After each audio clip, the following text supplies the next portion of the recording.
The phone call lasted 17 seconds. I know because I counted each tick of the kitchen clock slicing through the silence after my sister's voice came through, clipped and bright, like she was reading from a script.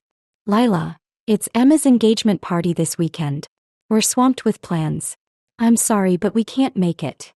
No pause, no questions, just that.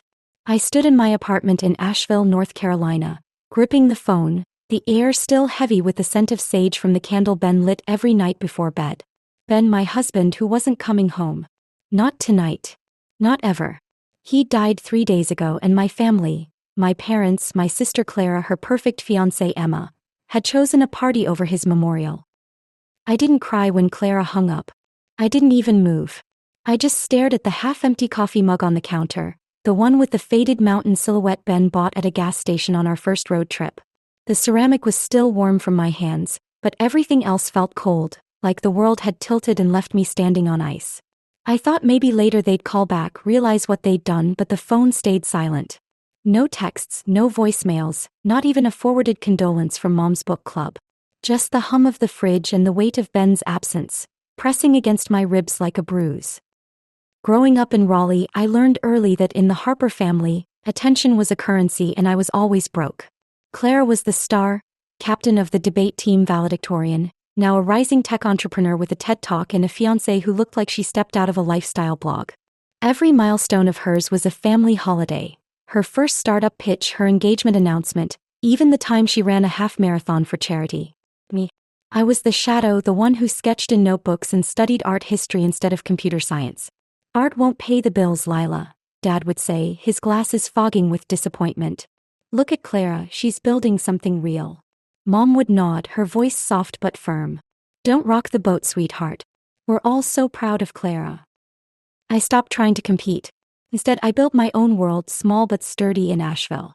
I met Ben at a community mural project, where he was organizing volunteers to paint a wall for a youth center. He wasn't loud or polished, just steady, with hands that knew how to hold a paintbrush and a heart that knew how to hold mine. He taught environmental science at a local college, loved hiking, and could name every bird by its call. When I had a panic attack before a gallery submission, he'd sit with me on the porch, pointing out constellations until my breathing slowed. You're enough, Lila, he'd say, his voice like a warm blanket. You don't need their spotlight. We got married in a meadow outside Asheville, wildflowers tangled in my hair, no family in sight. Dad was at a conference. Mom sent a card that read, "Wishing you joy." Clara was in San Francisco closing a deal. Ben's parents were there, though, crying happy tears, and our friends filled the space with laughter. We made a life here. Me curating exhibits for a small museum, Ben teaching kids about soil and stars. It wasn't glamorous, but it was ours. I thought maybe one day my family would see me. That if something broke, they'd show up. I was wrong. It was a Wednesday when Ben died. We were planning a camping trip, arguing over whether to pack the heavy skillet for pancakes. He laughed, then winced, pressing his hand to his chest. Just indigestion, he said, but his face went gray. I called 911, my voice shaking as I followed the operator's instructions. The paramedics were quick, but not quick enough. At the hospital, they told me it was a heart attack. Sudden, silent, unstoppable. He was 34. I sat in the ICU holding his hand, talking about the trails we'd hike, the art classes we'd take, the life we'd build. I told him I wasn't ready. He slipped away at 2:47 a.m. and the world didn't stop. He just kept spinning, indifferent. I called Clara first, then Mom. Dad didn't answer. Clara's response was the one that stuck, her words sharp as glass. It's Emma's engagement party. We can't make it. I whispered, He's gone, Clara. My husband. She sighed like I'd interrupted her schedule. I'll tell Mom and Dad. We'll send something. And that was it. I stood in our apartment, surrounded by Ben's flannel shirts, his hiking boots, a half-finished sketch of a sparrow I'd drawn for him. I wasn't just grieving Ben. I was grieving the family I'd never had, the one that chose a party over my pain. The memorial was small, held at the community center where Ben volunteered. The walls were covered in murals he'd helped paint, bright, chaotic, alive. Friends came, students, even the barista from our favorite cafe, who left a daisy and said Ben always asked about her day. My family's absence was a void, a row of empty chairs I'd saved out of habit. I spoke at the podium, my voice steady despite the ache. Ben saw the world as it could be, I said.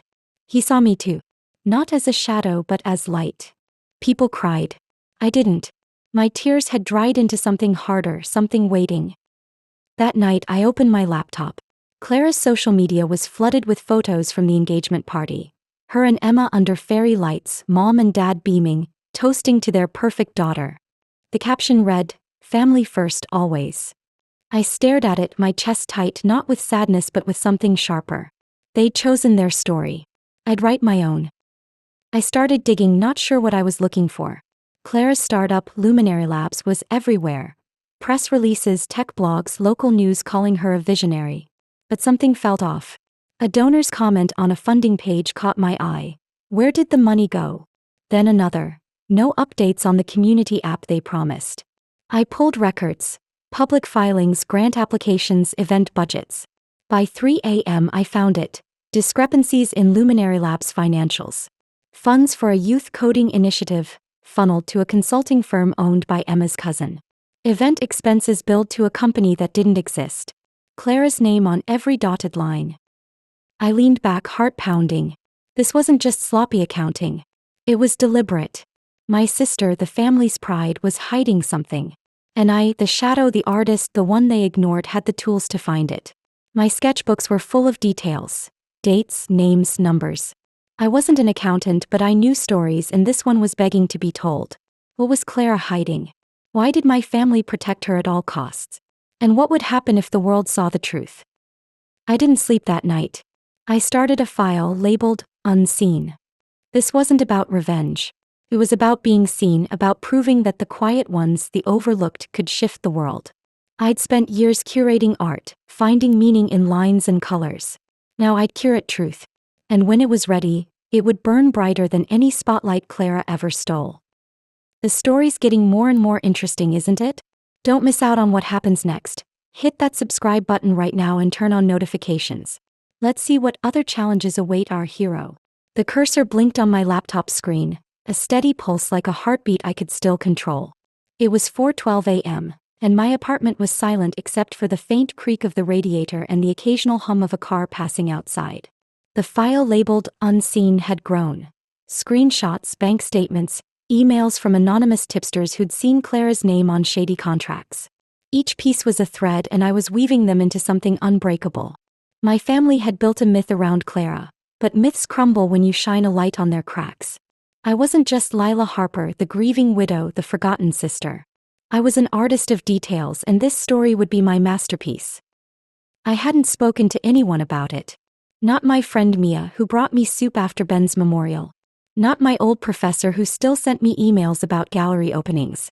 Not even the therapist I saw twice before deciding her affirmations couldn't fill the hole Ben left. This wasn't just about grief or betrayal. It was about proving something to myself, to the world, maybe even to Ben's ghost. My family didn't show up when I needed them. Now I'd make sure they couldn't look away. Luminary Labs was Clara's crown jewel, a tech startup pitched as a beacon for community-driven innovation. She'd sold it to investors as a platform to teach underserved kids how to code, promising apps that would connect them to mentors and jobs. The press ate it up. TechCrunch called her the future of ethical tech. But the numbers didn't add up. A $200,000 grant for a coding bootcamp had produced no app, no graduates, just a slick website and a few staged photos of kids at computers. I found invoices for consulting services paid to Horizon Ventures, a company registered to a strip mall P.O. box in Raleigh. The owner? Emma's cousin Nate, who according to LinkedIn ran a vape shop, not a tech firm. Another $50,000 went to a marketing agency that shared an address with Clara's old sorority house. It wasn't sloppy, it was brazen, like she knew no one would look too closely. I started cross-referencing. Public records showed Luminary Labs had received $1.2 million in grants and donations over 2 years. Less than 10% went to actual programs. The rest? Travel expenses, administrative fees, payments to shell companies. I found a donor, a retired teacher named Evelyn, who'd given $5,000 after Clara spoke at a fundraiser. Evelyn emailed me through a burner account I'd set up. They said my money would buy laptops for kids. I called last week. No laptops, no program. Just excuses. Her words hit like a fist. Clara wasn't just lying to the world. She was stealing hope from people who believed in her. I thought about calling her, confronting her with the evidence. I imagined her voice, smooth and confident, spinning a story about miscommunications or growing pains. But that would give her a chance to cover her tracks, to charm her way out like she always did. No, this had to be public, undeniable. I'd spent years curating exhibits, arranging fragments of art to tell a story. This was no different, except instead of paint and canvas, I was working with receipts and lies. I pitched this story to the Asheville Beacon, a local paper with a reputation for digging into corruption. I used a pseudonym L. Gray to keep my name out of it. The email was simple. I have evidence of fraud in a high-profile North Carolina startup. Documents verified, sources protected. Interested. The editor, a woman named Rachel, replied in an hour. Send what you have. If it checks out, we're in. I sent her a sample redacted bank transfers, a timeline of Clara's public claims versus the empty lot where her coding center was supposed to be. Rachel called me the next day. This is Big Al Gray. Legal's reviewing, but we want it. Can you deliver the full story in a week? A week. 7 days to turn my grief and rage into something sharp enough to cut through Clara's facade. I said yes, then hung up and stared at Ben's hiking boots by the door.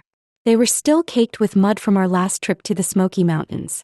I could almost hear him. You've got this, Lila. You always see what others miss. He was right. I'd seen Clara's cracks when everyone else saw her shine. Now I'd make the world see them too. The days blurred. I barely slept, living on coffee and adrenaline. I interviewed more donors, anonymously through encrypted apps. One, a single mom who donated $500, said Clara had promised her daughter a scholarship. She looked me in the eye, the woman said, her voice breaking. I believed her. I tracked down a former intern who'd quit Luminary Labs after being asked to fudge expense reports. He sent me screenshots of emails where Clara instructed him to bill for events that never happened. Each piece tightened the noose. But it wasn't enough to just expose Clara. I wanted my parents to see what their blind faith had cost. Not just me, but everyone who trusted her. I avoided my phone, but the text came anyway. Clara sent one on Thursday. Heard you're struggling, Lila. Call if you need us. I laughed, bitter and quiet. She didn't know I was the one unraveling her empire. Mom called once, leaving a voicemail about a family dinner in Raleigh. It'd be nice to see you, sweetheart. Clara's got big news. I deleted it.